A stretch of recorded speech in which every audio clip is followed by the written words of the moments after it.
The attorney pushed the photograph across the table, as if it settled everything. It showed the Henry Hide and Leather Company from the riverside, where the brick had gone black with age and 3 windows were covered in warped plywood. Weeds stood shoulder-high around the loading door. Part of the old painted sign remained above the roofline, though only Henry and the last 2 letters of leather could still be read. Sharon Fowler looked at the photograph, then at Wade. He sat across from her in the settlement room, with his hands folded over his stomach. After 40 years of marriage, he wouldn't meet her eyes. Wade's attorney tapped the county estimate with 1 clean fingernail. The property carries a projected remediation liability of $340,000. That doesn't include structural work, delinquent maintenance, or securing the river wall. It's not delinquent on taxes, Sharon said. No, Mrs. Fowler, your father's estate left enough to cover those. I'm speaking about the condition of the property. My father kept that building standing. Your father has been gone for 11 years. The attorney hadn't meant the words cruelly. She was reading from a file, doing the job Wade paid her to do. That almost made it worse. Sharon turned the photograph around. Wade glanced down at it, then looked toward the narrow window beside the door. His attorney continued. Mr. Fowler is willing to waive any marital interest he might claim in the Water Street property. You would receive it outright, along with your clothing, personal jewelry, and the household items listed in Schedule 4. Sharon had read Schedule 4. It gave her the blue armchair from the den, half the everyday dishes, her mother's sewing basket, 2 lamps, and a vacuum cleaner. Wade disliked because the cord never rewound properly. Wade would keep the house where they had lived since 1992. He would keep the lake cabin near Brainerd, the fishing boat, and the retirement accounts after the division their lawyers had spent months arranging. He would also keep the newer car because it was registered to him, and because Sharon had agreed during a tired meeting in January that she could manage without it. She hadn't understood then that managing without it meant leaving the courthouse in an 11-year-old station wagon with a suitcase in the back. Her own attorney, Martin Ellis, leaned closer. You don't have to accept the Tannery, he said quietly. We can ask that it be sold or placed into a separate entity. To whom? That's the problem. Wade cleared his throat. Nobody's trying to stick you with anything, Sharon. She looked at him then. He had worn his gray suit because he believed serious occasions required one. She had bought that suit for his retirement dinner and taken the sleeves back twice before the tailor got them right. His shirt collar sat crooked beneath the jacket. Once, without thinking, she would have reached across and straightened it. Now she kept her hands in her lap. You asked for everything else, she said. That's not fair. No, the house has a mortgage. The cabin needs work. The accounts are being divided according to the formula. Your formula, the lawyer's formula. His attorney glanced down at her papers. Wade noticed and lowered his voice. We agreed you inherited the Tannery from Philip. I never wanted it. You wanted me to sell it. I wanted you to stop paying insurance on a boarded-up factory. Dad paid the insurance until he died, and then we paid it. Sharon knew what he meant by we. For most of their marriage, Wade had spoken of money as theirs when it was coming in, and his when it had to be defended. Sharon had managed the bills, cared for his mother through 2 hip operations, hosted clients when he worked in agricultural equipment sales, and kept the house running through every week he spent on the road. She had worked too, first at a fabric store, and later in the office of a dental practice. But Wade's paycheck had always been larger. Over time, that fact became his answer to questions she hadn't realized she was allowed to ask. Martin slid the settlement pages toward her. You should understand, he said, the county's estimate could change. It could be higher. If you take title free of Wade's claim, you take the risk with it. Wade's attorney nodded. That is precisely why my client is willing to disclaim any interest. Willing. Sharon looked again at the picture. Her father had founded the business before Sharon was grown. She remembered the Tannery as noise, steam, wet aprons, work boots, and men calling to one another across the vats. She remembered her father washing his hands at the deep utility sink before taking her to supper. Even after 3 rounds of soap, the work remained in the cracks around his fingernails. Hide processing ended in the late 80s, when environmental rules changed and the old methods became too expensive to continue. Philip kept part of the company alive for another decade, cutting straps, repairing harness, and selling leather goods from the front room. When the business finally closed, he locked the doors and kept the taxes paid. He never sold the building. Sharon had asked him why only once. Too much of my life in those walls, he'd said. At the time, she thought he meant memory. Philip left the tannery to her when he died. The bequest surprised Deborah, Sharon's younger sister, but Deborah hadn't contested it. There seemed to be nothing worth contesting. Their father's modest savings were divided according to his will. Deborah took the dining table and their mother's china. Sharon got a ring of heavy keys and a deed to a dead factory on Water Street. Wade had laughed when she showed him. Your father always did have a sense of humor. She hadn't returned to the tannery after the funeral. There was always a reason. A leak at the cabin, Wade's retirement, his blood pressure, Christmas guests. Then the years passed, and not going became easier than admitting how long she had stayed away. Now the building was the only place anyone was offering her. Sharon picked up the pen. Martin touched her wrist before she could sign. We can take a recess?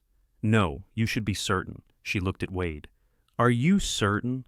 Wade rubbed the side of his thumb against the edge of the table. Sharon knew that small movement. It meant he was waiting for an unpleasant conversation to end. We've been over this, he said. They had been over the accounts, the furniture, the car, and the date by which she had to leave the house. They hadn't really been over the marriage. Wade said he was tired of living carefully. He said the last few years had felt empty. He said he wanted a different kind of life while he was still healthy enough to have one. There was no other woman, as far as Sharon knew, that would have given her something solid to hate. Wade had simply looked at the rest of his life and decided she wasn't required. She signed. The pen caught slightly where the paper rested over another staple. Her last name came out uneven, the F taller than usual. Wade signed after her. His signature looked exactly as it had on birthday cards, tax returns, and the permission form for the storage unit where he kept fishing equipment. The attorney gathered the documents into a neat stack. That concludes the property agreement. 40 years reduced to a sentence spoken before lunch. Outside, the courthouse steps were damp from an early spring rain. Sharon stood beneath the stone entrance while Martin carried her copy of the settlement to her car. He set the folder on the passenger seat and remained beside the open door. Do you have somewhere to stay tonight? I have the building. I meant somewhere with a bed. There's an office upstairs. Is it habitable? I don't know. Martin looked back at the courthouse. He was trying not to say that uncertainty was a poor housing plan for a woman of 63. Sharon understood his concern, but she had spent too many months listening to men explain her own circumstances. I'll find out, she said.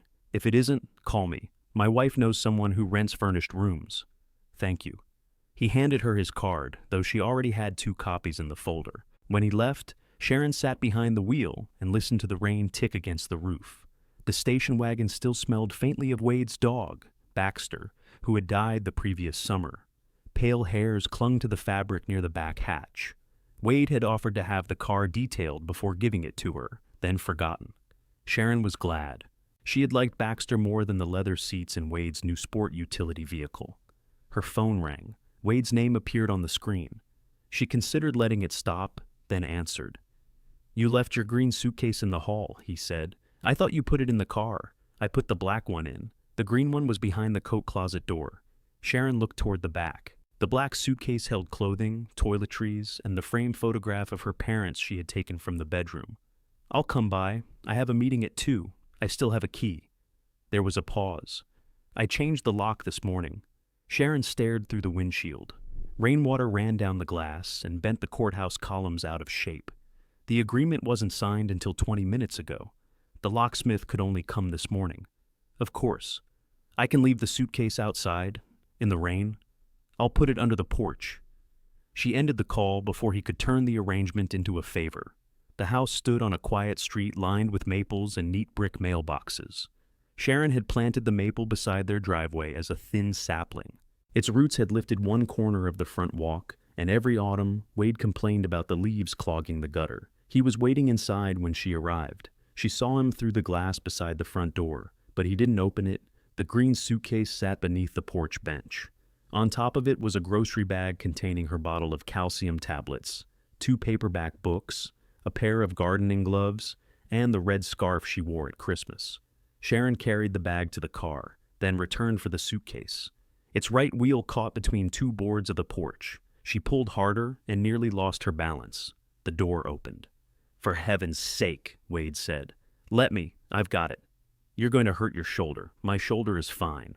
He stepped onto the porch in his stocking feet and lifted the suitcase free. For one strange second, they both held the handle. His hand was warm against hers. "Where are you going?" he asked. "Red Wing." "Today?" "That's generally when people go somewhere. You could stay at a motel for a few nights."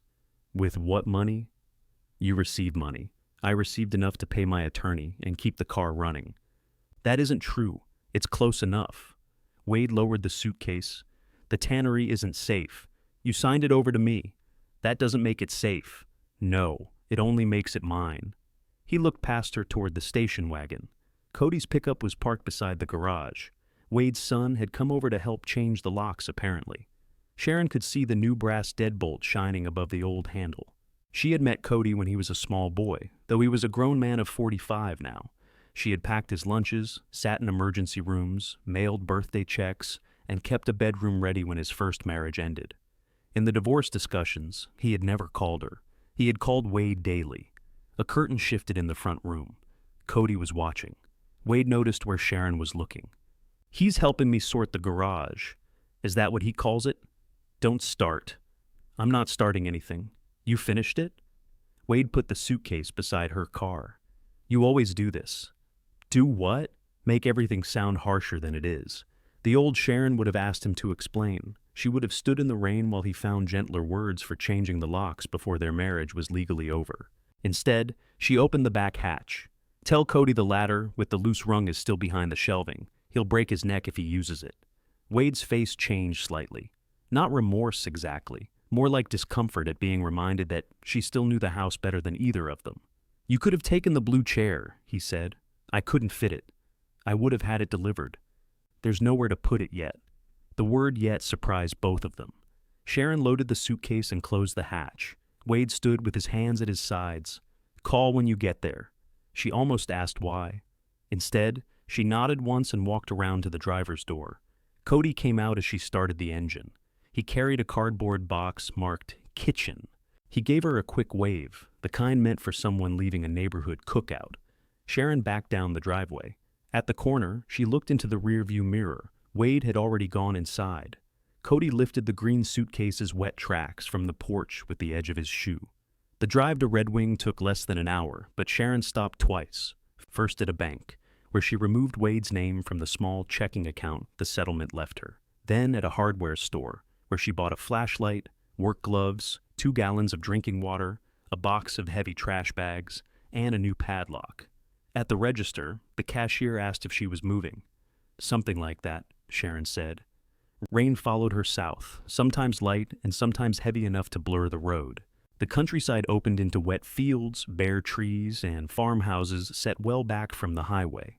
Sharon kept both hands on the wheel. Her right knee had begun to ache, but she didn't stop again. She had grown up near Red Wing. Returning should have felt familiar. Instead, each recognizable place showed her how much had changed.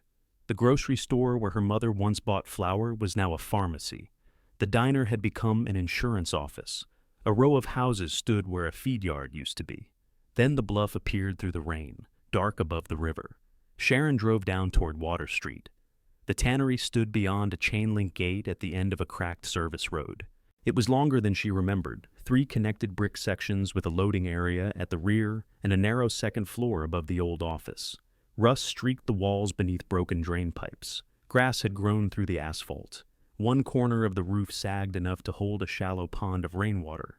The county photograph had been kind. Sharon stopped outside the gate. A fresh chain looped through it, secured with a silver padlock she had never seen. A small paper notice had been fastened to the wire inside a plastic sleeve. "Unsafe structure. Entry prohibited without authorization." Below that, someone had written a phone number in black marker. Sharon got out with her umbrella. Wind pushed rain beneath its edge and spotted the front of her coat. She tried 3 keys before finding one that fit the old lock beneath the newer chain. The old lock opened, but the chain stayed in place. Someone had been here. She called the number on the notice. A man answered on the 4th ring. "Jacobs." "This is Sharon Fowler. I'm standing at the Henry Tannery." Silence came from the other end. Then the man said, "Phillips Sharon?" She hadn't heard herself described that way since her father's funeral. "Yes. This is Aaron Jacobs. I worked for your dad. I remember you." Aaron had been younger then, broad through the shoulders, with reddish hair he kept clipped close. Sharon remembered him carrying Philip's casket with 5 other men from the company. "What are you doing at the Tannery?" he asked. "I own it, I know that. I meant today. I'm trying to get inside." Rain struck the metal roof of the station wagon behind her. Aaron let out a slow breath. "Don't go through the front door. I can't go through the gate. That chain is mine. County inspector found the office ceiling down last month. I put it there so nobody wandered in. Can you remove it? I can. How soon?" Another pause. 20 minutes. He arrived in 14, driving an old brown truck with a ladder rack and a dented front fender. Aaron Jacobs was 69 now. His hair had gone white, and he moved carefully when he stepped down, favoring one ankle. He wore a canvas jacket darkened at the shoulders by rain. He stopped when he saw Sharon's suitcases through the back window. "You planning to stay a while?" "I'm planning to get inside." "That wasn't what I asked. It's the answer I have." Aaron studied her face. He knew enough about families not to ask his next question beside a locked gate in the rain. He removed the chain. The hinges gave a sharp cry as they pushed the gate open. Sharon drove through, and Aaron secured it behind them. Up close, the tannery looked less like an inheritance than a warning. Several bricks had fallen beside the east wall. A gutter hung loose over the loading door. Water moved across the yard in narrow brown streams and disappeared beneath a pile of rotted pallets. Aaron led her to a side entrance. "Front office isn't safe until I brace the ceiling," he said. "This door reaches the cutting room, floor's concrete." The key resisted. Sharon turned it with both hands. When the lock finally gave, cold air came through the gap, carrying the smells of damp wood, rust, old leather, and something sour beneath them. Aaron lifted his flashlight. The beam crossed steel tables, empty racks, and strips of peeling paint. A clock remained on the wall, stopped at 20 past 6. Beyond the cutting room stood the large interior doors leading to the old vat hall. Sharon took one step inside. Water struck the floor somewhere in the darkness, steady and hollow. Aaron listened. That leak wasn't there last week. Is it the roof? Could be a pipe. The water still connected? Not supposed to be. They followed the sound past the cutting tables. Sharon's shoes slipped once on wet grit, and Aaron caught her elbow without comment. The beam found a copper pipe running down the wall. Water sprayed from a split near the shutoff valve and spread across the concrete toward the office stairs. Aaron swore softly. "If it reaches the electrical room, we've got a bigger problem. Where's the main valve?" "Back of the vat hall." He turned toward her. "You wait here." Sharon took the second flashlight from her hardware bag. "It's my building," she said. "Show me." Aaron looked at her shoes, then at the darkness ahead. "Stay on the painted walkway." The boards beside it aren't all sound. The vat hall had once been the loudest part of the building. Now their footsteps carried through it. The ceiling rose above steel beams and hanging pipes. Along the floor, the old basins formed 2 rows, each one large enough to hold a dining table with room around it. Most had been drained decades earlier. Their wooden rims were gray and splintered. Metal numbers remained bolted to the ends. Aaron kept his light low. "Your dad had the city shut the service at the street. Then why is there water?" "Good question." They reached the rear wall. The main valve sat behind a cage of rusted pipe. Aaron tried it by hand, but the wheel wouldn't move. "There's a wrench in the maintenance room," he said. "Which way?" He pointed across the hall. "Past vat number 3, green door." Sharon followed the painted walkway. She remembered the green door. As a young woman, she had once waited there while her father finished a late shift.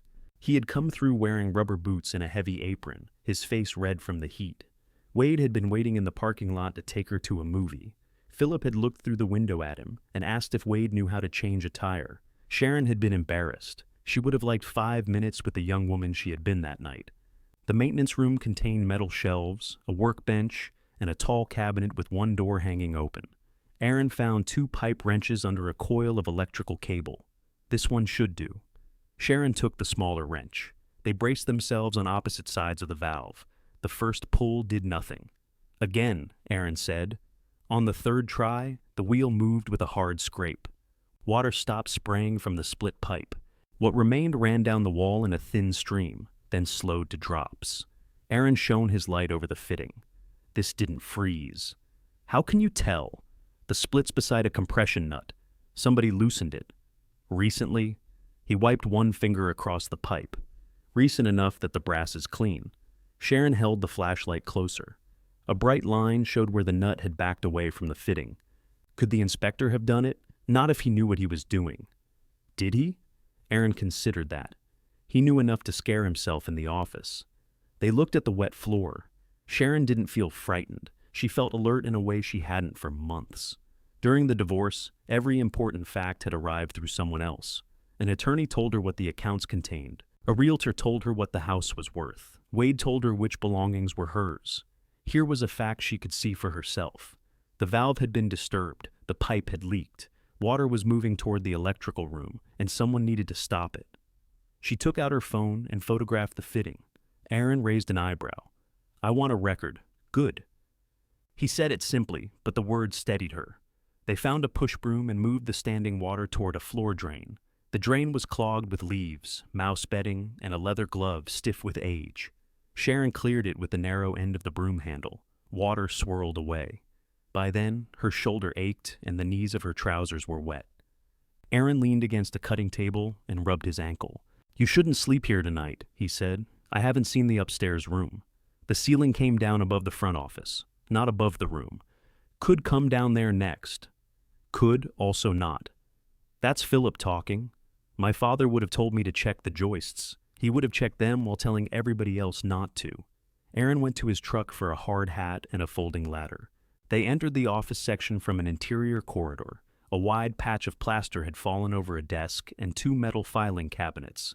Above it, soaked lath sagged between the joists. The narrow stairway remained clear. Aaron climbed first. Sharon followed, carrying the flashlight between her teeth when the handrail came loose from the wall. The upstairs room had once been used for bookkeeping, and later as Philip's private office. It stretched across the front of the building, with a small washroom at one end and a kitchenette tucked behind a partition. Two windows faced the river. A third looked down over the yard. The air smelled stale, but the ceiling was intact. A metal desk stood beneath the windows. Beside it sat an old sofa with square brown cushions. Philip's wool coat still hung on a hook near the door. Sharon stopped there. Her father had worn that coat every winter for as long as she could remember. The cuffs had been repaired with darker thread. One pocket sagged lower because he filled it with keys, screws, and whatever else he picked up during the day. She touched the sleeve, then let it go. Aaron had moved to the river window. Roof's leaking over the west office, but this section may be all right. I'd want to get above the ceiling before I promised anything. Can we do that? There's a crawlspace hatch in the washroom. The hatch was painted shut. Aaron scored the edges with a utility knife and pushed it open. Dust came down over his shoulders. He climbed until only his boots showed. Sharon stood below, with the flashlight aimed past him. After several minutes, he came down. "Joists are dry. Roof deck looks decent over this half, so I can stay." I said, "This half looks decent. Is there electricity?" "Not unless somebody's been paying for it." Sharon tried the wall switch. Nothing happened. The water? After what we just found, I'd leave it off. The washroom toilet? It'll flush if we fill the tank. I bought 2 gallons. That's drinking water. I can buy more. Aaron took off the hard hat. A pale stripe crossed his forehead where the band had rested. "Are you running from Wade?" The question was too direct to be insulting. Sharon looked out at the river. Rain had softened to mist. Across the water, bare branches blurred against the opposite bank. "He changed the locks before we signed." Aaron's mouth tightened. "He said the locksmith could only come this morning." "That sounds like Wade. You hardly know him. I knew him when you first brought him here. That was a long time ago. Some people don't require much updating." She almost smiled. Aaron looked around the room. "You could stay with me and Marlene. We've got a spare room." Sharon remembered Marlene from the funeral, a quiet woman who had brought a pan of rice and chicken to the church basement. "That's kind, but I'm not arriving at her house with 2 suitcases and no leaving date. She'd feed you before she asked the date.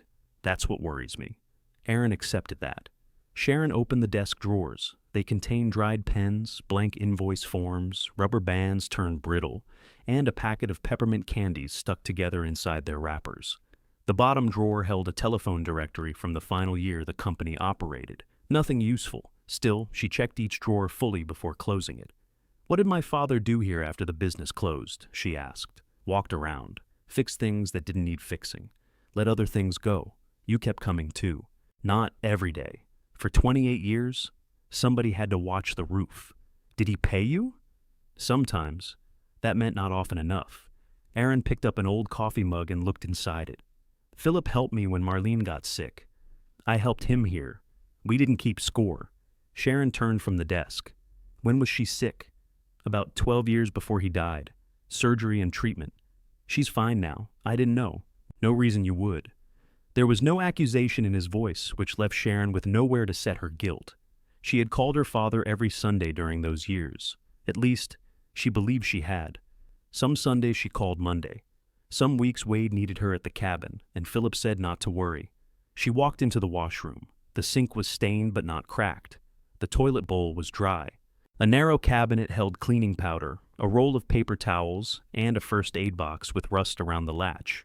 I can make this work for a few nights, she said. Aaron remained in the doorway. And after that? I don't know. You could sell the equipment for scrap. Wade suggested that. Doesn't mean he's wrong. He said it would cover part of the cleanup. It might, and then what? Aaron had no quick answer. Sharon returned to the main room. Her suitcases were still in the car. Her bank balance was small, and the building required more money than she could imagine finding. None of that changed the plain fact that if she left tonight, she would be leaving because everyone else had decided this place was beyond use. She had done enough living inside other people's decisions. I'm staying until I understand what I own, she said. Aaron watched her carefully. Not forever, not even for the summer. I'm going through the building. I'm going through the records. I'm finding out why the water was turned on and what the county actually inspected. Then I'll decide. That's a great deal of going through. I have time. For the first time all day saying that didn't feel like admitting she had nothing else. Aaron nodded toward the stairs. Then we start by making sure you don't fall through anything. They worked until evening. Aaron brought plywood from the maintenance room and laid it over the weakest section beneath the office ceiling. Sharon swept the upstairs room, filled 6 trash bags, and wiped the kitchenette counter with water, heated on a small camping stove from Aaron's truck. He found a portable battery lantern and left it beside the sofa. The sofa cushions released clouds of dust when they carried them outside. Underneath, they found 3 quarters, a button, and a folded receipt for 2 sandwiches and coffee. The receipt was dated from the winter before Philip died. Sharon kept it. At 7:30, Aaron drove her to a nearby store. She bought a sleeping bag, a basin, food for breakfast, more water, and a pair of rubber-soled work shoes. She also bought a spiral notebook. You making a list? He asked. Several. Back at the Tannery, she wrote the date on the first page. Water service active despite street shutoff. Compression nut loosened recently. County notice dated last month. New chain added by Aaron. She showed him the entries. You're putting my name in evidence already? You admitted to the chain. I'll be more careful. He smiled, but Sharon saw approval beneath it. Before leaving, Aaron checked every downstairs entrance. At the loading door, he stopped. The padlock hung correctly, but the staple holding it had been bent away from the wood. Fresh metal showed along one screw. This was tight on Tuesday, he said. You were here Tuesday? I come every week. Did you find anyone inside? No. Could Wind have done that. Wynn's talented, but it doesn't use a pry bar. He aimed the light at the damp ground. The rain had washed away most marks. One shallow tire track ran along the loading area, then turned near the river wall. Sharon photographed the door, the staple, and the track. Anything missing? She asked. Hard to know in this place. What would someone take? Copper, tools, old hardware. The easy things went years ago. What about the vats? Nobody steals a tanning vat. They went back into the hall. In the battery lantern's stronger light, Sharon saw more detail than before. The vats were lined with worn timber and dark metal fittings. Most had loose planks across their openings. Vat number 3 was different. Its floor had been covered with thick boards fitted closely together, and the boards looked newer than the surrounding wood. Not new, certainly, but newer. Sharon stepped off the walkway. Aaron caught her arm. Careful. Why is that one covered? Your dad rebuilt the floor. When? A few years after processing stopped. What for?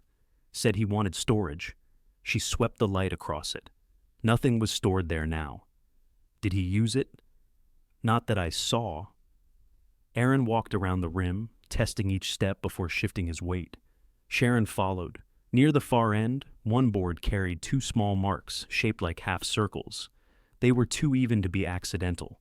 Was there a handle here? She asked. Could have been. Did you help him build this? No, he did it over a weekend. Wouldn't let me near it. Aaron pressed one boot against the center. The boards didn't move. He wouldn't let you help. Said I'd complain about his joinery. Would you have? Probably. Sharon crouched beside the half-circle marks. They could have been left by bolts, a dropped tool, or some piece of equipment removed long ago. There was no reason to make more of them. Still, she photographed them. Aaron's light moved along the wooden rim. After Philip died, a salvage man offered to clear the vats for the old iron. I figured that might save you some expense. What happened? I found a note taped inside the maintenance cabinet. What did it say? Leave number 3 alone. Who wrote it? Your father. Do you still have it? Aaron glanced toward the green maintenance door. I might. They searched the cabinet together.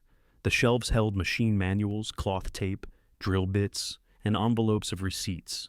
Aaron removed everything one piece at a time. No note appeared. I left it here, he said.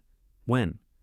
After the funeral. I saw no reason to take it. Someone could have thrown it away. Someone could have.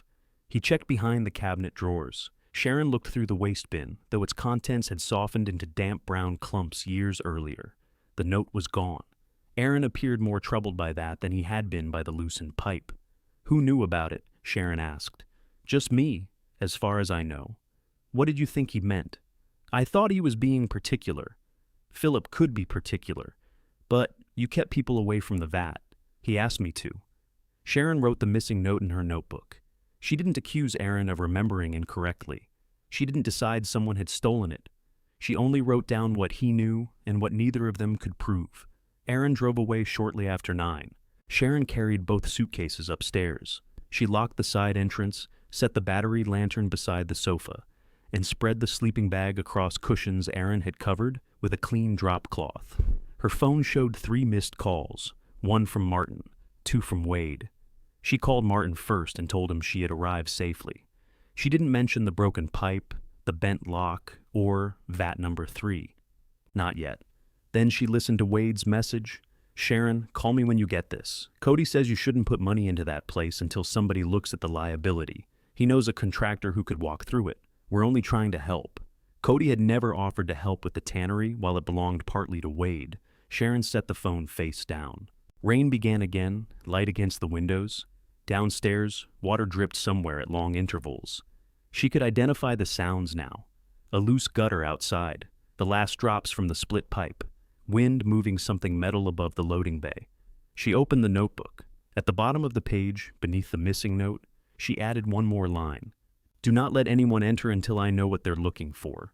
Then she placed the ring of keys under her pillow and turned off the lantern. A hard knock woke her just after 5. Sharon sat up too fast and pulled the muscle below her neck. For a moment she couldn't tell where she was. Gray light filled the upper windows. The lantern stood beside the sofa, and her father's coat hung near the door. The knock came again from downstairs. Sharon? It was Wade. She put on her shoes and went to the river window. His vehicle stood inside the locked gate. Cody's pickup was behind it. They had entered from the river end, where part of the fence had collapsed into the weeds. Sharon opened the window 3 inches. What are you doing here? Wade stepped back until he could see her. Your phone was off. I was asleep. You can't sleep here, I managed. Cody came around the side of the building, with a man carrying a tool bag. The man wore a jacket bearing the name of a local construction company. Sharon looked at Wade. You brought a contractor. To look at the damage. I didn't ask you to. You weren't answering. It's 5 in the morning. It's nearly 6. That sounded like Wade. If the exact minute supported him, he would use it. Cody tipped his head back. We're trying to keep you from getting hurt, then stop walking around a condemned building without permission. It isn't condemned. The notice on the gate says, unsafe. That isn't the same thing. The contractor moved away from Cody. He had recognized a family argument and wanted no part of it. Sharon closed the window and went downstairs. Wade was waiting at the side door when she opened it. Cody and the contractor stood behind him. You changed the locks yesterday, she said. Did that teach you nothing about being invited? Wade lowered his voice. I was worried. You waited until Cody was available. Don't make this ugly. You crossed a broken fence before breakfast. Cody stepped forward. The insurance could refuse a claim if you're occupying an unsafe structure. What insurance? The policy Dad was paying. Wade looked at him sharply. Sharon caught it. Was paying? Wade adjusted the cuff of his jacket. The policy was part of the household expenses. You canceled it. The settlement made the property your responsibility. When? Yesterday afternoon.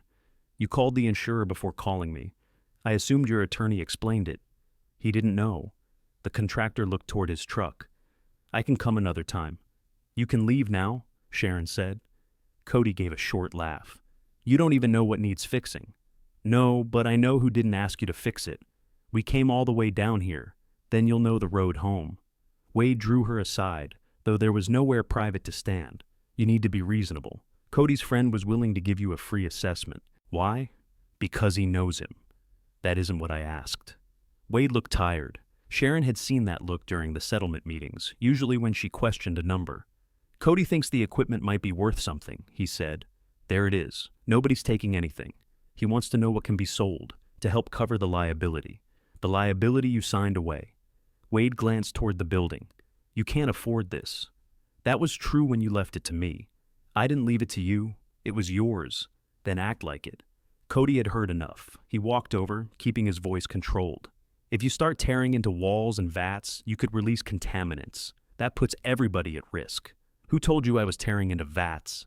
Aaron? Sharon's face remained still. Cody realized his mistake and corrected himself. Dad said Aaron was helping you. Aaron didn't speak to either of you. Wade rubbed his forehead.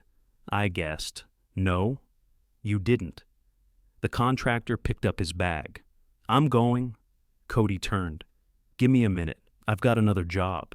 His truck backed through the gap in the fence. Cody watched him leave, then looked at Sharon as if she had wasted something valuable. You need someone who understands commercial buildings. I'll choose that person. You don't have money to choose. The words stayed between them. Wade said Cody's name softly, but Cody didn't take it back. Sharon opened the side door. Leave. Wade moved closer. Come back to the house for a week. To the house where I no longer have a key? I can give you one. A guest key? A key is a key. No, Wade, it isn't. She went inside and locked the door. Through the cutting room window, she watched them walk toward the broken fence. Wade looked back once. Cody didn't. Sharon photographed their tire marks and added the canceled policy to her notebook. At 8, she called the insurance company. A woman in Duluth confirmed coverage had ended at midnight. Can I open a new policy? Not under the same terms. The previous policy treated the location as an unoccupied commercial structure. It's still a commercial structure, but it's no longer unoccupied. Sharon looked at the sleeping bag upstairs. What would you need? An inspection, electrical certification, proof of working fire suppression, and confirmation that no municipal order prohibits occupancy. The woman paused. I should also tell you, our underwriting notes show an active unsafe structure notice. How active? You'd need to ask the city. Sharon called the number printed on the notice. The inspector who answered remembered the building. He said the notice had been issued after a report of an open loading door and loose masonry. He had entered the front office, seen the fallen ceiling, and ordered the building secured. Did you touch the water valve? Sharon asked. No. Did you go into the vat hall? No. I didn't have authorization for a full inspection. Who reported the loading door? The complaint came through the city website. No name. Was anyone with you? No. He told her the building wasn't condemned, but nobody could live there until the office section had a basic safety review. If Sharon wanted the notice lifted, she needed a licensed structural engineer. The city would also require the broken fence repaired and the loose brick stabilized within 30 days. What happens after 30 days? Potential citation, then an abatement process if the hazards remain. Meaning the city does the work and bills me. That can happen. How much? I can't estimate it. Nobody could estimate anything until it became Sharon's bill. She thanked him and wrote down every requirement. Aaron arrived before 9, carrying 2 coffees and a paper sack of egg sandwiches. Sharon met him at the gate. Did you tell Wade we were looking at the vats? No. Did you tell anyone? Marlene knows I'm helping you. She doesn't know about the note. Wade and Cody were here this morning. Aaron stopped walking. How'd they get in? Through the fence. She described the contractor, the insurance cancellation, and Cody's remark. Aaron handed her one of the coffees. They might have seen us in the hall yesterday. They left before I arrived. Then somebody else saw us. They both looked toward Water Street. The tannery grounds were visible from the road in places, though brush covered much of the fence. Anyone driving past could have seen Aaron's truck. That didn't explain how Cody knew what they were examining, unless he didn't know. Unless he had mentioned vats because vats were the most obvious danger in an old tannery. Sharon wrote that possibility beside the others. "You're making your notebook complicated," Aaron said. "The situation is complicated. It was complicated before you bought the notebook. I didn't buy the building. No. Your dad gave you that trouble for free." He said it with affection. They ate in the cutting room. The coffee was hot, and the sandwich had more pepper than Sharon liked. She finished both. Then they walked the outside walls. The loose brick was above a window near the old finishing room. Aaron believed they could secure it from below and cover the area until a mason came. The fence required 3 posts, new wire, and more strength than either of them wanted to spend pulling it tight. "I know a man with a fence stretcher," Aaron said. "Will he work for coffee?" "No." "Then ask what he charges." They examined the roof from Aaron's ladder. Sharon stayed on the ground and took photographs while he described what he saw. The sagging corner looked worse than it was. A blocked roof drain had allowed water to pool over the office. The underlying joists might still be saved if they cleared the drain and covered the damaged surface. The good news was modest. Sharon accepted it anyway. At noon, Martin called. "Wade's attorney contacted me," he said. "She claims you denied access to a contractor who was offering an environmental assessment. He was offering a scrap estimate. Did they say that? Not in those words. Be careful with access. Until the final decree is entered by the court, Wade may argue he retains a limited interest under the temporary order. He signed? He did. The judge still has to enter it. When? Likely within days. So? He can come into the building? I didn't say that. Keep it locked. If he requests access, have him request it through counsel." Sharon looked at the bent staple on the loading door. "What if he comes through the fence? Document it?" "I did." Martin was silent for a moment. "You sound different." "I bought a notebook." He laughed once, then became serious. "There's one more thing. Wade's attorney wants you to sign an acknowledgement that you accepted the tannery with full knowledge of possible environmental costs. I already signed the asset schedule. This would be more specific. Why? To prevent a later claim that their valuation misled you. Their valuation did mislead me. It showed a negative number and one photograph. You knew the property was in poor condition. I knew everyone wanted me to believe it was worthless." Martin chose his next words carefully. "Do you now believe it isn't?" Sharon watched Aaron remove leaves from the roof drain with a long hooked pole. "I believe I haven't looked. Don't sign anything else until I review it. I won't." That was another small change. 6 months earlier, Martin had reminded her more than once to wait before signing documents. Now she had answered before he finished the warning. By afternoon, the roof drain ran freely. Aaron patched the split pipe and left the water off at the main. They braced the fallen office area with lumber already stored in the maintenance room. Sharon called 3 structural engineers. One declined after hearing the building's history. One couldn't come for 6 weeks. The third offered to inspect it the following Tuesday, provided Sharon paid half the fee in advance.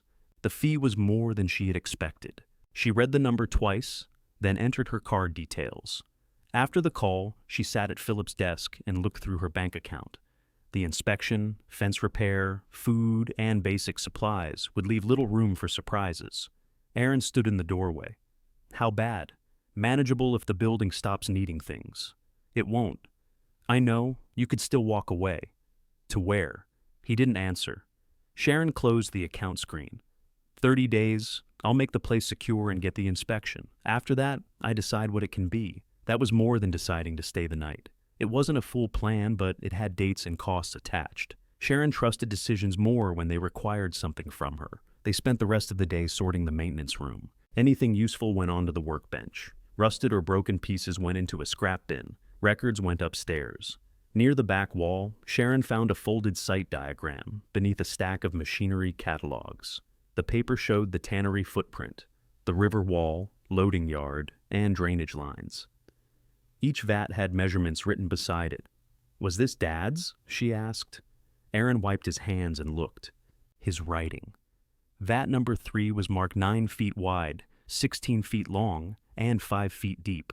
They carried the diagram into the hall. Aaron lowered a tape measure from the rim of the vat to its wooden floor. 4 feet 6, he said. Measure again. He did. The result didn't change. Could the diagram be wrong? Sharon asked. Philip drew these when we replaced the drain lines. He knew every inch. Maybe he raised the floor for storage. With 6 inches of empty space under it, neither said anything for a moment. Aaron knelt and directed his flashlight along the boards. The close joints made more sense now. It wasn't simply a floor laid over the bottom. It was a fitted platform. Sharon looked at the half-circle marks where a handle might once have been. Can we lift one board? Not without tools. We have tools, not the right ones if you want to put it back properly. She understood what he was really saying. Once they opened it, they couldn't pretend they had only noticed an odd measurement. Sharon took another photograph, this time with the tape held against the vat wall. Aaron stood. I'll bring pry bars tomorrow, and a drill. Sharon folded the diagram along its old creases and placed it inside her notebook. That evening, she moved the notebook from the desk to the locked metal cabinet upstairs. She kept the key with the others under her pillow. Before turning off the lantern, she called Martin again. If Wade asks what I found in the tannery, she said, tell him I found work. Martin was quiet long enough that she checked the screen to make sure the call hadn't dropped. Did you find something? He asked. I found work. That sounds like a sentence designed by a lawyer. I'm learning. Sharon, I'll call you if there's anything you need to know. After they hung up, she stood at the window and watched headlights move along Water Street.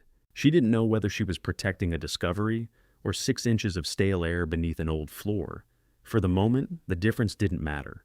Wade had spent months making decisions before telling her. She could take one evening to keep her own counsel. Aaron arrived the next morning with 2 pry bars, a drill, a shop vacuum, and a plastic case containing respirator masks. Marlene says we're not opening an old tanning vat without these. Marlene is right. She usually is. I try not to spread that around. He also brought disposable coveralls and thick gloves. Before they entered the hall, Sharon photographed vat number 3 from every side. She placed the site diagram on a cutting table and took a picture of it beside that morning's newspaper. Aaron noticed, planning for somebody to call us liars? I've recently developed an interest in dates. They inspected the boards before touching them. There were no visible nail heads. The half-circle marks near the far end were shallow metal impressions, each one slightly wider than Sharon's thumb. Aaron ran his fingers over them. Recessed pulls, he said. Removed afterward? Looks that way. Why remove a handle from a storage floor? So nobody uses it. He fitted a drill bit into one of the holes. It passed through 2 inches, then met metal. There's a plate under here. Can you lift it? If Philip built it, he expected somebody to. That didn't mean he had expected Sharon. She kept the thought to herself. Aaron cleaned dirt from the joints with the shop vacuum. Near the end wall, he found 4 plugs cut from the same wood as the boards. He worked the tip of a knife around the first plug and lifted it. A steel screw waited underneath. The screw turned slowly. Its threads came out clean beneath the rusted head. Greased, Aaron said. He removed the other 3. They placed the narrow pry bars into the half-circle impressions and lifted together. For several seconds, nothing moved. Then the fitted section rose with a soft tearing sound as an old rubber seal released. The false floor wasn't a collection of loose boards. It was one frame panel, nearly 6 feet long, hinged along the far side. Aaron pushed a timber beneath it to hold it open.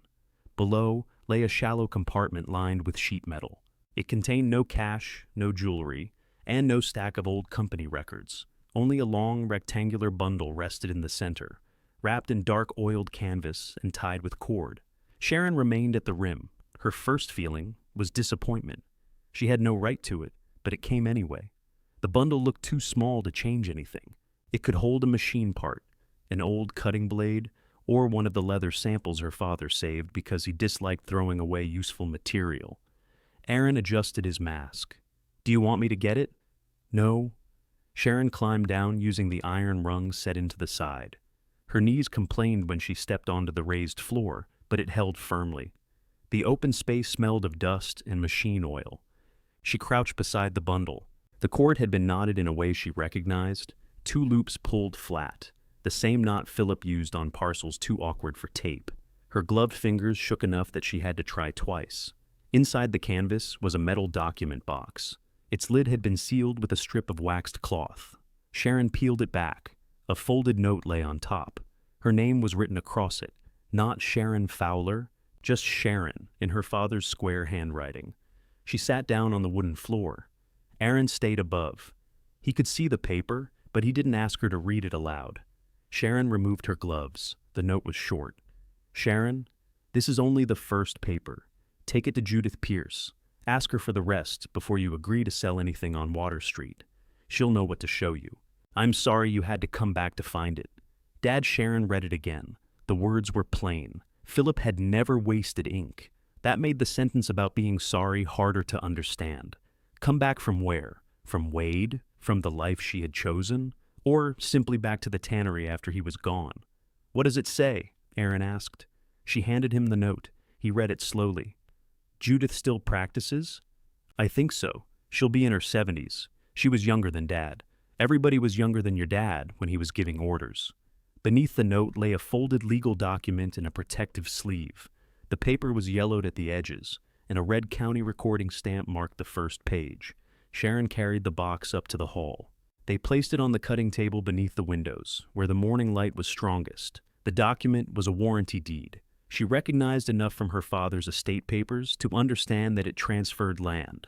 The description itself made little sense. A series of lot numbers, boundary lines, and references to an old railway right-of-way. The grantee was Bluff City Holdings, Incorporated. The date was in October of 1974. Have you heard of this company? Sharon asked. Aaron shook his head.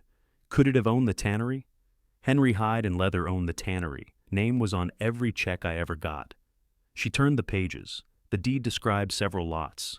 Behind it were later recorded deeds from the same area, each naming Bluff City Holdings as the buyer. The latest was dated in the summer of 1988. Different sellers, different lot numbers, the same company. At the back, a handwritten sheet listed recording references beside street addresses that no longer existed. One line had been underlined twice.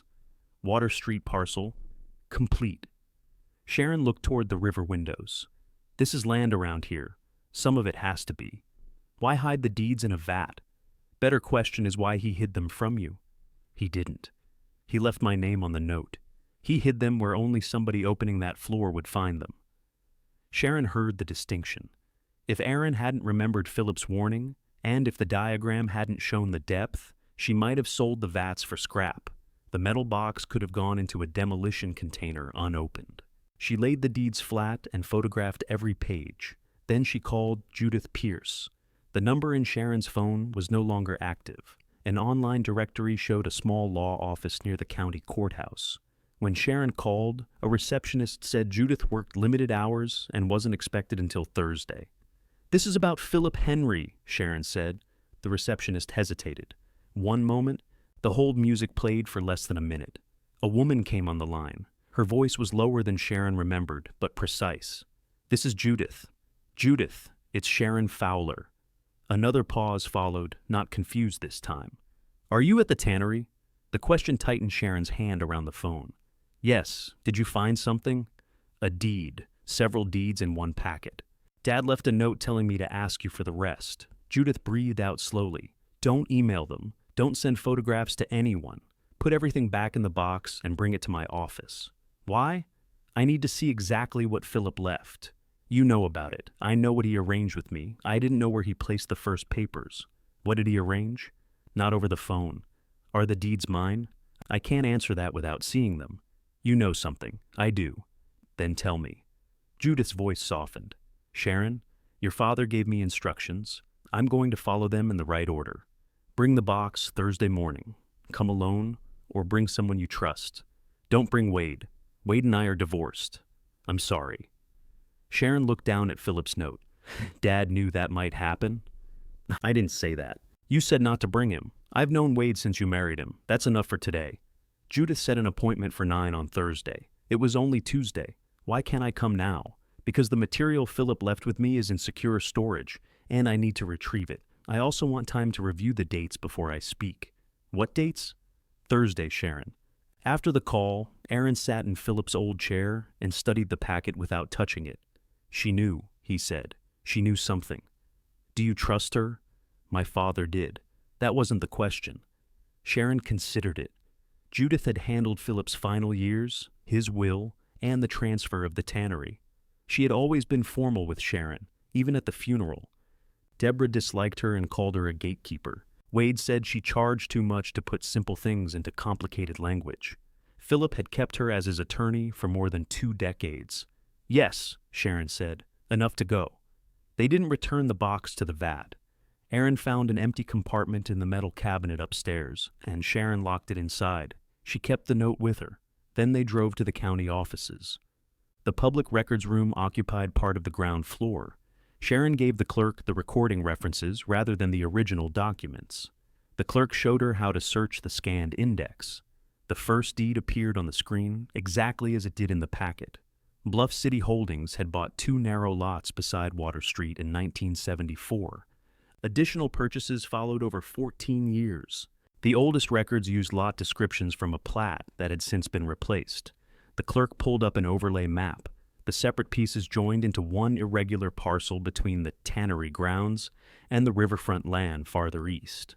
How large is it? Sharon asked. The clerk entered the parcel identification number, 4.1 acres. Does it belong to the tannery? No, different legal owner. Who pays the taxes? The clerk scrolled. They're current. Who pays them? That information comes through an escrow service. The owner of record remains Bluff City Holdings. Is there an address for the company? The old registered address was the tannery office. Sharon felt Aaron turn toward her. Who owns the company? That isn't in the land record. You'd need business filings. They moved to another terminal. The state business database listed Bluff City Holdings as inactive after Philip's death. Philip Henry had signed the original filing as incorporator and president. No other officer appeared in the public summary. Sharon printed the page. So Dad owned the company, she said, when they reached the corridor. Looks that way. Then why wasn't this parcel in his estate? That's one for Judith. Sharon called Martin from a bench near the courthouse entrance. She told him only what the public record showed. A separate company Philip formed had acquired 4.1 acres near the tannery. The company was inactive, and the land remained in its name. Martin asked her to repeat the parcel number. I'm not giving it to you yet. Why not? Because I don't know what it means. I can help determine that. Judith Pierce is helping. There was a noticeable change in his voice. Philip's attorney? Yes. Does she represent you now?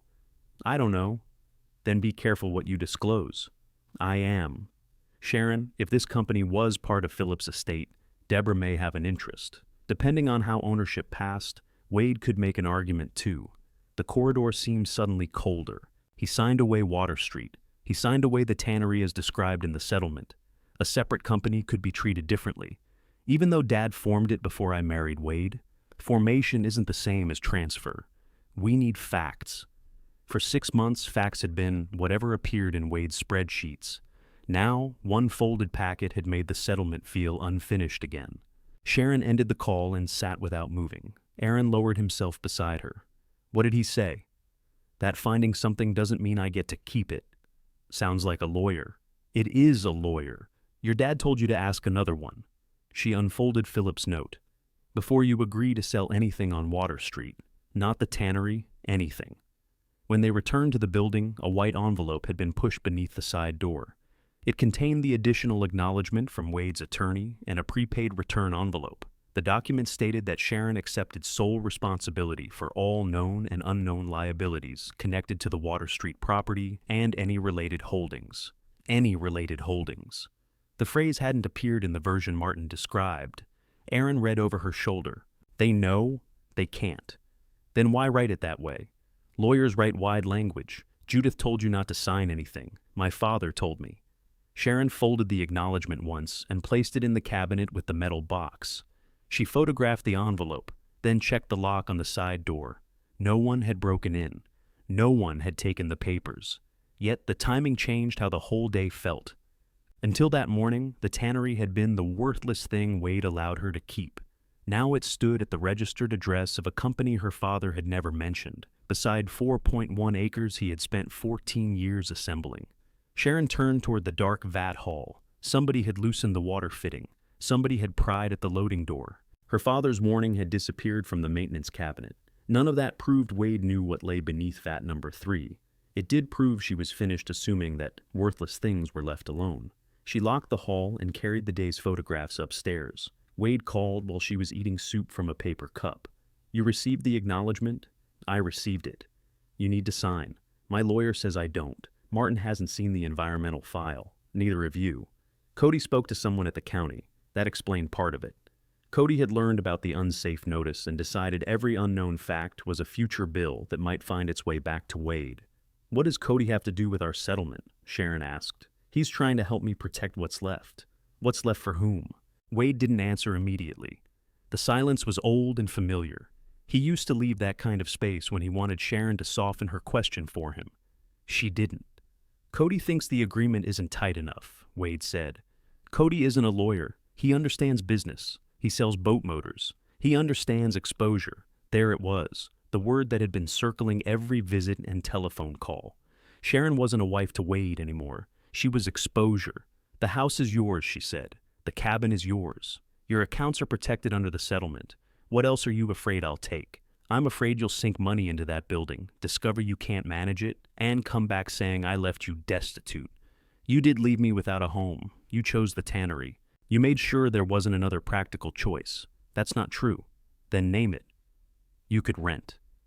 With the portion of the retirement money I can't access without penalties, you could have taken more cash and less retirement. Your attorney opposed that. For tax reasons, for your reasons, Wade's patience gave way. I worked 46 years for that house and cabin. Sharon set down her spoon. And what did I do during those years? I'm not saying you did nothing. It was the answer of a man who believed not saying the worst thing should count as kindness. He continued before she could speak. I wanted a clean ending. That's all. Cody said if the Tannery was yours from Philip, you should take it and release me from anything connected to it. He was right. Was he the one who told you to change the locks? I was advised to establish possession. By your son. He's looking out for me. Sharon glanced at the locked cabinet. Cody had wanted the house and cabin protected because he expected to receive them one day. The Tannery was a threat only if its costs reached back into Wade's property. The contractor had come to price whatever could be removed, not because Cody saw hidden value, but because he hoped Old Steel might reduce that threat. Wade hadn't left her for a secret plan. He had left because he wanted his remaining years free of obligation, and Cody had shown him how to put every useful asset on one side of a line. Sharon was on the other side with the liabilities. I won't sign the acknowledgement, she said. You're making this harder than it needs to be. No, I'm reading before I sign now. She ended the call and finished the soup after it went cold. Wednesday brought fence posts, a rented brace, and a mason Aaron trusted enough to inspect the loose brick without turning it into a disaster. The mason secured the danger area and promised a written estimate. By evening, the gap in the fence was closed. Aaron never asked what Sharon had found out from Wade. He worked beside her, accepted half a sandwich at lunch, and went home when his ankle began to stiffen. On Thursday morning, Sharon placed the metal box inside a canvas shopping bag. She wore the gray trousers and cream sweater she had used for settlement meetings. The sweater still carried a faint crease from the suitcase. Aaron drove. Judith's office was above a pharmacy in a brick building near the courthouse. The stairway had a narrow lift, but Aaron chose the stairs and regretted it halfway up. You could have used the lift, Sharon said. I could have stayed home too. Judith opened the office door before they knocked. At 76, she was smaller than Sharon remembered, with silver hair cut close to her jaw. She wore a navy dress and flat black shoes. Her eyes went first to the canvas bag, then to Aaron. You kept your promise to Philip, she said. Aaron shifted his weight. Most of it. You kept the important part. Judith locked the office door behind them and led them into a conference room. A thick envelope and 2 cloth-bound ledgers rested on the table. Sharon placed Philip's metal box beside them. Judith put on reading glasses and examined the note before opening the deed packet. She checked each recording stamp and compared the pages with a list in one ledger. It's complete, she said. What is complete? Sharon asked. The acquisition record. Does Bluff City Holdings belong to me? Judith removed her glasses. Yes. The answer was so simple that Sharon distrusted it. How? Your father formed the company in 1974. He owned every share. In the year he died, he transferred those shares into a private trust. You are the sole beneficiary. Why wasn't I told? The trust holds the company until you claim your beneficial interest under the method Philip specified. Finding a box in a vat. Presenting the original deed packet and his note. That sounds like a treasure hunt. Philip called it a safeguard. A safeguard from what? Judith rested one hand on the thick envelope. From a forced sale, from the Tannery's creditors, from probate disputes, and from anyone who might persuade you to sign away something before you understood it. Wade. Philip never named Wade in the trust, but he meant Wade. He meant anyone. Sharon knew careful language when she heard it. Judith opened the first ledger. Philip's handwriting filled each page. The earliest entries began with small payments for 2 narrow Water Street lots. Later, entries recorded taxes, legal fees, surveys, and purchases from neighboring owners. He had kept the riverfront land under Bluff City Holdings, while Henry Hyde and Leather continued operating beside it. Why another company? Sharon asked. Because he expected environmental rules to change, Judith said. He knew Hyde Processing might leave the tannery with cleanup costs. Clean land held separately would not automatically stand behind those costs. He started this before the tannery closed, long before. He began buying in 1974. He finished assembling the parcel in 1988, the same year Hyde Processing ended. Aaron turned several pages carefully. He never told the men. He told almost no one. Did he know what the land would be worth? He believed the riverfront would matter one day. He didn't know when or to whom.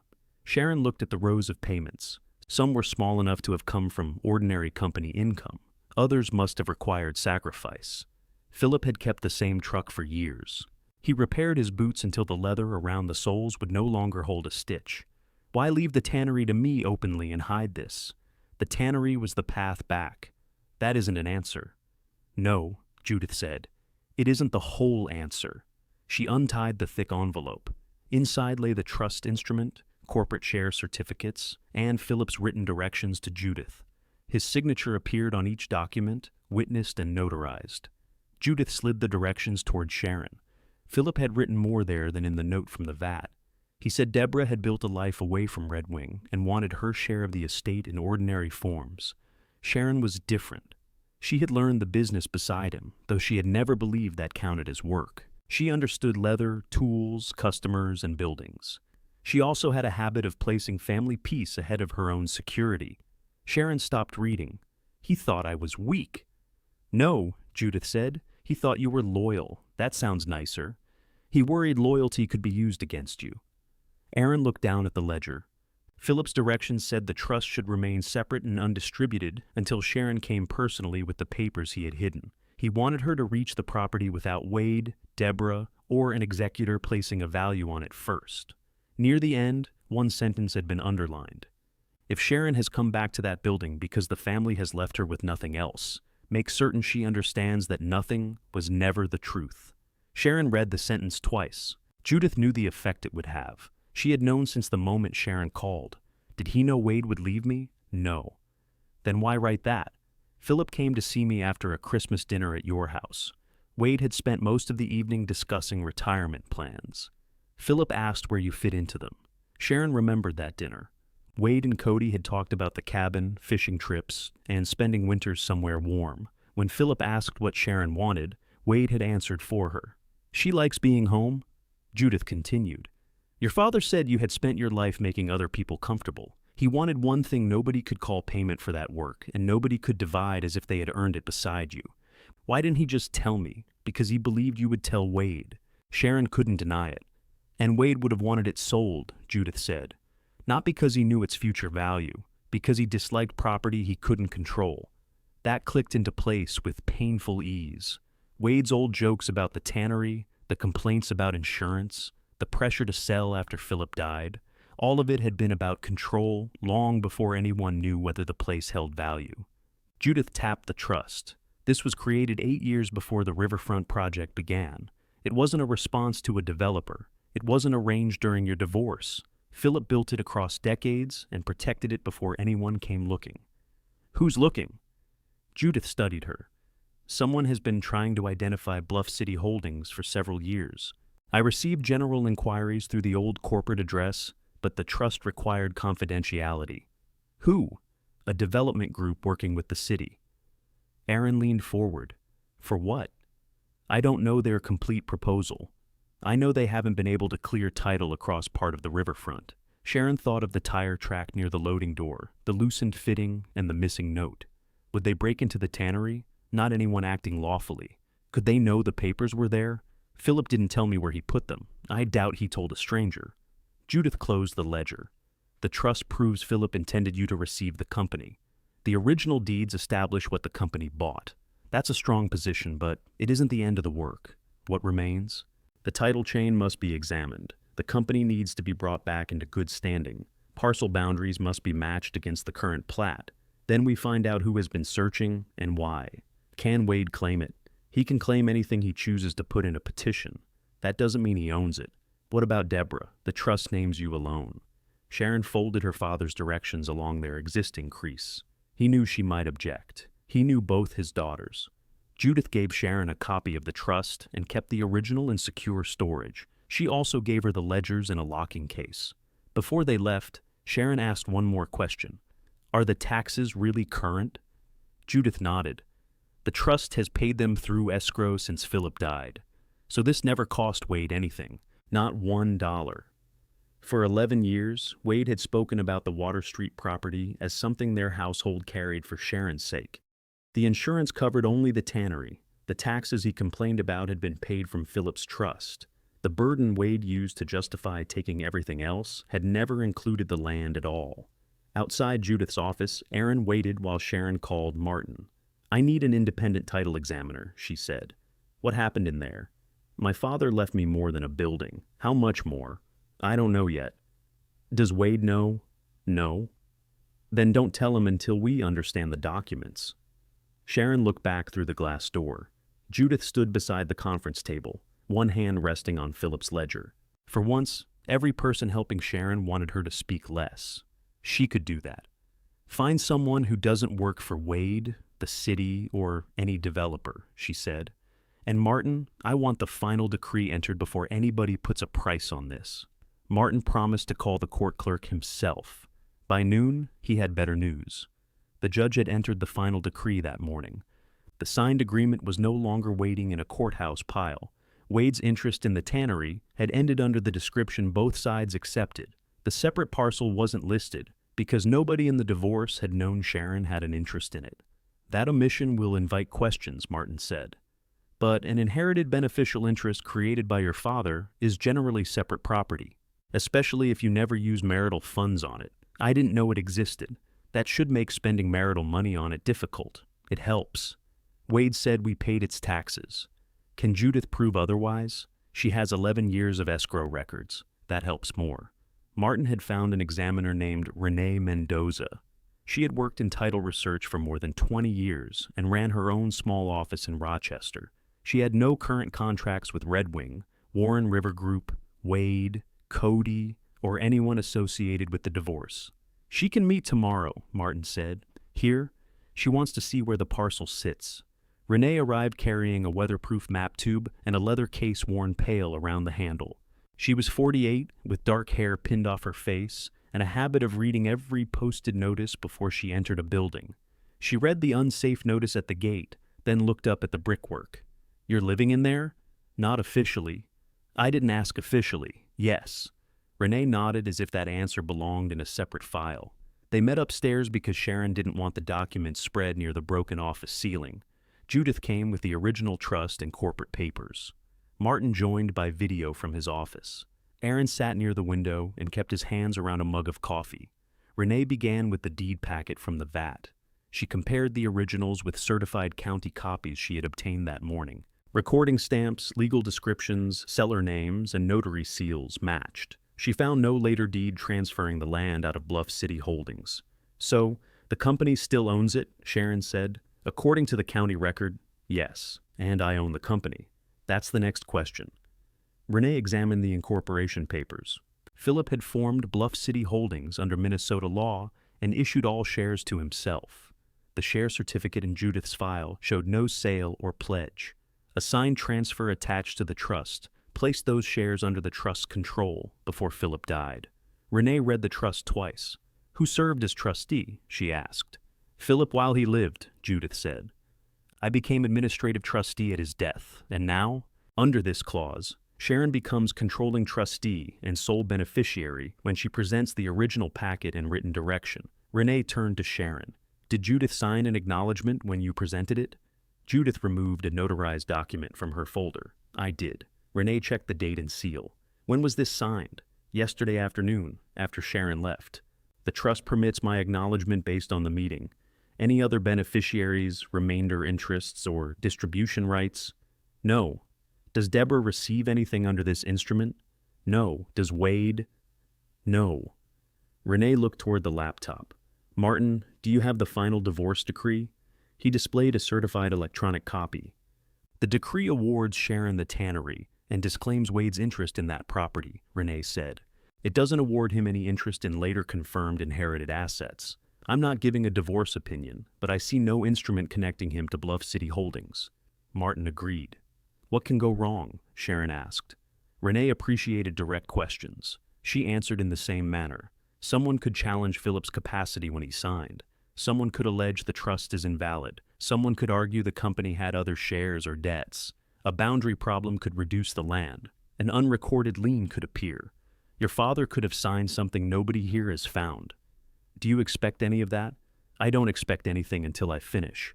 For 2 days, Renee worked through records. She and Sharon visited the county recorder, the state business office through its online archive, and the city planning counter. Aaron drove them along Water Street, while Renee matched old lot lines against current landmarks. The 4.1 acres didn't include the Tannery building. They began beyond the old East Yard and ran along the river toward land already marked on city maps for redevelopment. A narrow strip beside the service road connected the parcel to Water Street. That strip mattered. Without it, the surrounding project land had no continuous access route wide enough for the planned Riverwalk, utility corridor, and emergency vehicles. Renee showed Sharon the city's public master plan on a tablet. Most sections were shaded blue. One irregular area remained white. Bluff City Holdings. "Is that why someone has been looking?" Sharon asked. "Likely." The project budget was $40 million. Warren River Group had been selected as the private development partner 3 years earlier. Meeting minutes showed repeated references to an unresolved ownership parcel on Water Street. The newest minutes added a deadline. The city's financing approval would expire in 60 days unless the remaining property control questions were resolved. "They need the land," Aaron said. "They need an agreement involving the land," Renee corrected. "Purchase, easement, development, partnership. Something that satisfies the financing conditions." "Do they know who owns the company?" Sharon asked. If they did, they wouldn't keep describing the owner as unlocated. Renee found 3 letters addressed to Bluff City Holdings in Judith's archived correspondence. Neil Warren had signed 2. A city acquisition officer had signed the 3rd. Each requested contact from an authorized company representative. None named Philip or Sharon. Judith had replied only that she wasn't authorized to disclose trust information. "Why not tell me then?" Sharon asked. "Because the trust hadn't released control to you," Judith said. "And because a developer's interest wasn't the event your father chose. The event was me coming back, with the deed." Sharon understood the legal wording. The personal meaning remained harder. On the 3rd day, Renee received the environmental maps.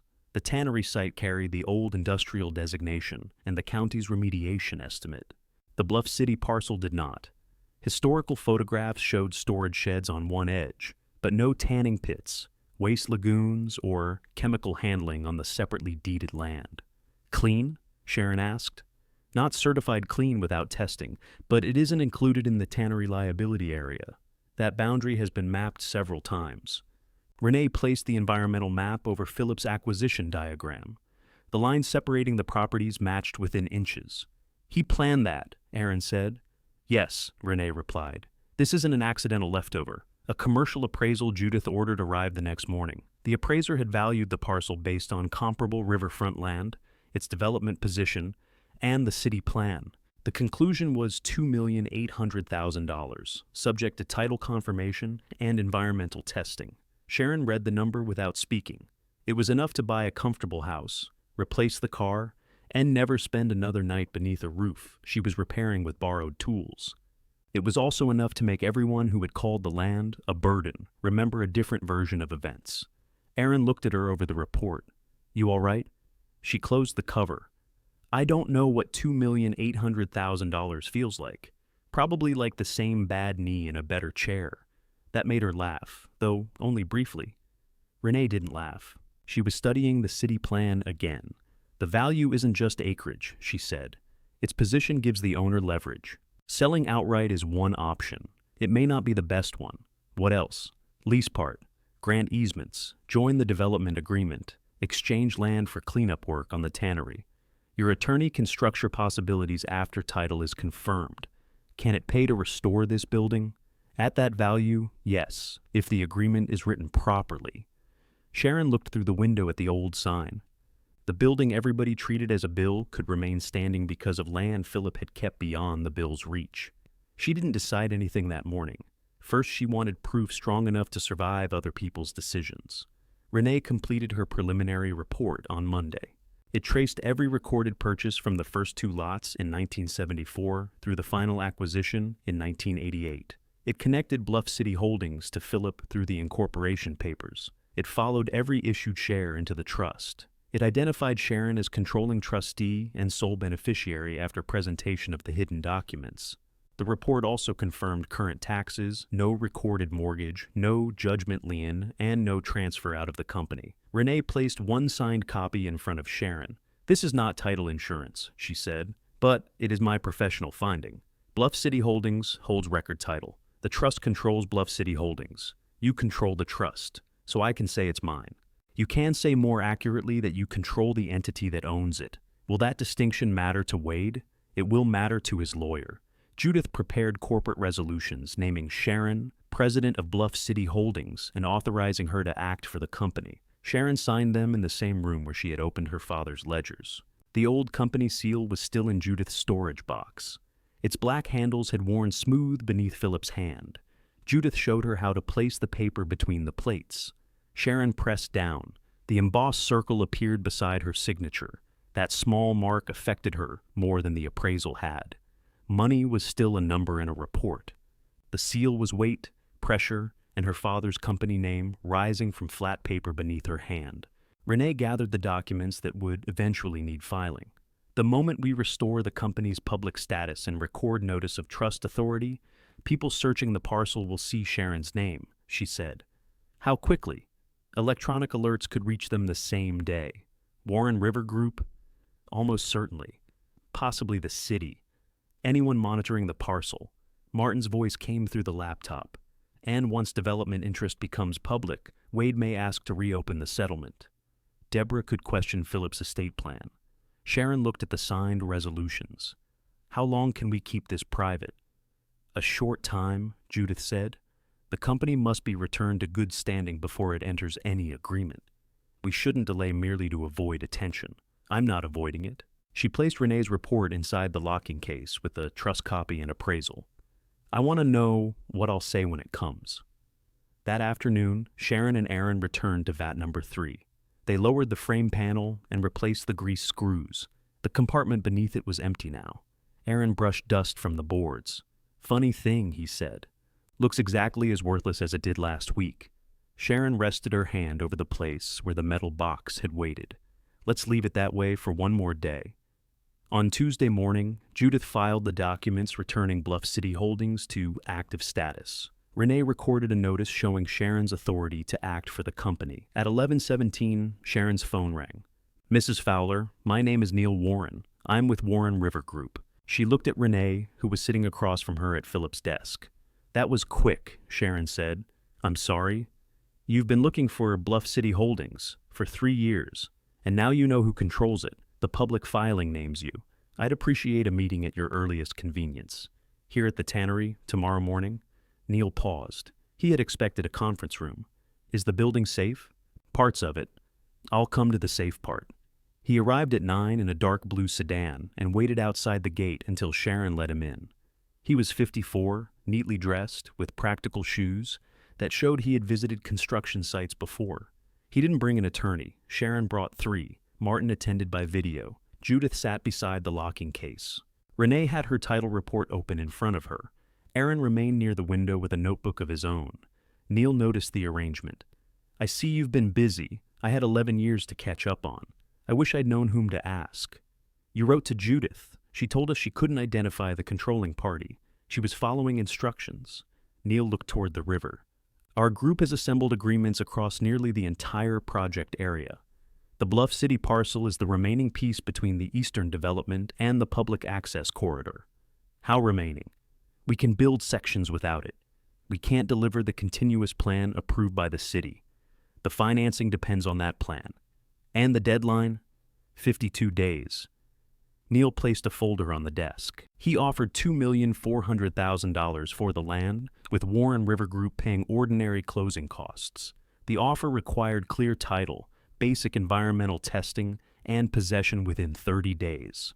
Sharon read every page. "Your own project materials set aside more than this for acquisition. That amount covers several costs. My appraisal says $2,800,000. Neil's expression changed just enough to show that he now knew she wasn't guessing. "We're willing to discuss price." "I'm not discussing only price. What else?" "The Tannery." Neil glanced around the upper office. "The Tannery isn't on the Bluff City parcel." "I know. That's why it's still standing." She explained what she wanted considered. Warren River Group would fund the Tannery cleanup, structural work, and utility restoration as part of any land agreement. The building would remain hers. It would be included in the riverfront plan as a working leather workshop and public-facing business, not cleared for parking or storage. Neil listened without interrupting. "Do you have operating experience?" he asked. "I grew up in this building. That isn't the same as running a modern workshop." "No, it means I know the difference." Aaron leaned forward. "We're not reopening hide processing, finished leather, repair, belts, bags, small production, clean work." Neil made a note. "The city plan includes makerspace," he said. "Not specifically here, then specify it here. This would require environmental review, design work, and council approval. You have 52 days, so do you." Sharon closed his offer folder. "No, I have land whether the deadline passes or not." Neil understood then that she had no intention of being hurried by a clock he brought into the room. He left with no agreement, but he didn't take offense. Pressure was part of his work. So was recognizing when it belonged to the other side. By late afternoon, Wade knew. He called 6 times. Sharon answered the 7th. "What is Bluff City Holdings? A company Dad formed. Why is your name attached to it? Because I control it. What does it own? You have an attorney. This isn't an attorney question. It became one when you asked me to sign away related holdings. I didn't know there were related holdings. Neither did I." Cody spoke in the background. Wade must have put the call on speaker. "That's impossible," Cody said. "You don't find a company by accident. I found its deeds." "Where?" "In the property your father said wasn't worth entering." Wade took the phone off speaker, but Cody's voice remained close. "Sharon, we need to meet." "No. This could affect the settlement. Then call Martin." "We were married when Philip died." "Yes. Anything you inherited during the marriage should have been disclosed. I disclosed everything I knew. You're saying Philip left you land and never told you? I'm saying you signed the Tannery away because you believed it held nothing. You believed that too." I looked. Wade's voice hardened. "Do not sign anything with that developer." "You don't give me instructions now." Cody called from his own phone 10 minutes later. Sharon blocked the number without answering. Deborah called that evening. She lived in Arizona and hadn't visited Red Wing since their father's funeral. Her first words were careful. "I heard Dad had another company." "Who told you?" "Cody found my number. That was quick, too." Deborah said Philip's estate had been divided between them. If there was land left out, she believed it should be divided the same way. "It wasn't left out of the estate by mistake," Sharon said. "How do you know?" "I read the trust." "What trust?" "One Dad made for Bluff City Holdings." "You knew about this?" "Not until last week." Deborah gave a small, unbelieving laugh. "And it just happens to name you." "Yes. Why?" Dad explained why. Then explain it to me. Not on the phone. I'm flying up. You don't have to. I think I do. Deborah arrived 2 days later and went directly to Judith's office. Judith wouldn't show her the private instrument without Sharon's permission. That refusal confirmed every suspicion Deborah had brought with her. She came to the Tannery angry. You got the building, and now you get land nobody told me about? I got a leaking building with an unsafe notice. You also got almost $3 million. It isn't money, it's land. That's a convenient distinction. Sharon gave her a copy of Philip's written directions. Deborah read them standing beside the cutting table. Her face changed at the lines about her life, away from Red Wing. Then it closed again. He decided what I wanted without asking me. He decided what to do with his property, and you're comfortable with that because he chose you. No. I'm trying to understand it. You've already met with the developer. Understanding doesn't require me to sit still. Deborah folded the pages sharply. I want my own lawyer to look at this. You may do that. You won't object? I'll object if you claim something that isn't yours. I won't object to you reading. That answer left Deborah with less to fight than she expected. She took the copy and left. Wade and Cody chose a different approach. Their attorney filed a motion asking the divorce court to reopen the property settlement. The filing claimed Sharon had failed to disclose a valuable marital asset and asked the court to prevent any sale until Wade's interest could be determined. Martin called it aggressive but predictable. Can they stop me? Sharon asked. They can ask. The judge hasn't issued an order. Will the city wait? Probably not willingly. The city council scheduled a special public hearing for the following Monday. The financing deadline required an ownership update, and Neil needed authority to continue negotiations with Sharon despite the competing claims. The meeting chamber filled early. Sharon sat at the front table with Judith, Renee, and Martin. Aaron took a seat directly behind her. Neil sat across the aisle with the city's project team. Deborah entered alone and chose a chair near the back. Wade and Cody arrived with their attorney. Cody carried a thick binder he hadn't prepared himself. Wade wore the gray suit from the settlement meeting. He looked relieved when he saw Sharon. That struck her as odd until she understood it. Public rooms had always made Sharon quiet. At dinners, bank meetings, and family gatherings, she let Wade explain. He believed the setting had already done half his work. Before the hearing began, he approached her table. We can settle this tonight, he said. How? Agree not to act until the divorce court reviews it. Deborah can make her claim separately. You've spoken to Deborah? Cody did, of course. Wade lowered his voice.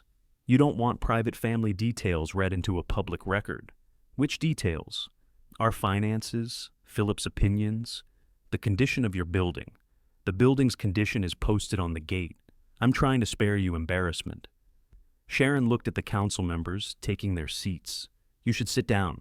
The chair called the hearing to order. Neil spoke first.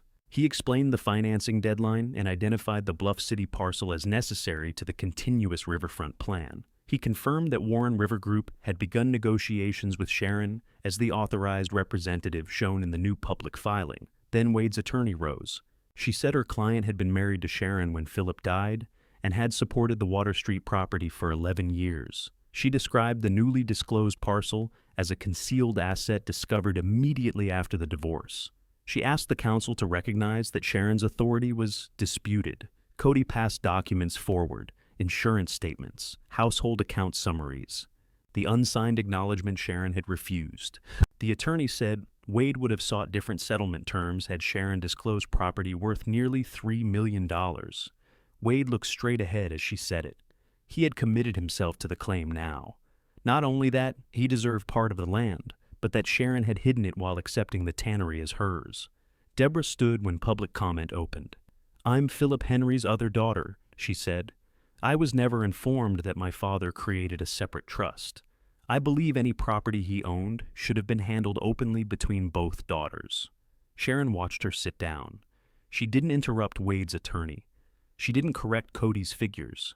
She didn't answer Deborah from across the room. The claims needed to be stated fully before the proof answered them. The council chair looked toward Sharon's table. Mrs. Fowler, do you wish to respond? Sharon placed one hand over the closed title report. My examiner will respond first. Renee stood and carried the original deed from vat number 3 toward the public microphone. She laid it beneath the document camera. The first page appeared on the chamber screens. This deed was recorded in 1974, Renee said. It transferred the first Water Street lots to Bluff City Holdings. The company acquired additional lots through 1988. No later deed transferred them away. She advanced through the recorded documents one by one. Then she displayed Philip's incorporation papers.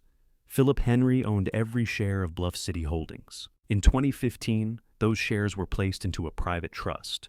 Wade's attorney stood, a trust that wasn't disclosed during the divorce. It wasn't marital property, Renee said. It was created by Philip Henry from assets acquired before Sharon married Wade Fowler. No marital funds entered the trust. That's a legal conclusion. It's a title finding. Judith Pierce can address the instrument. Judith walked to the microphone with the original trust. She explained that Philip had signed it while competent, before witnesses, with notarization. Judith had served as administrative trustee after his death. Escrow records proved the trust had paid every tax on the riverfront parcel. Wade leaned toward his attorney.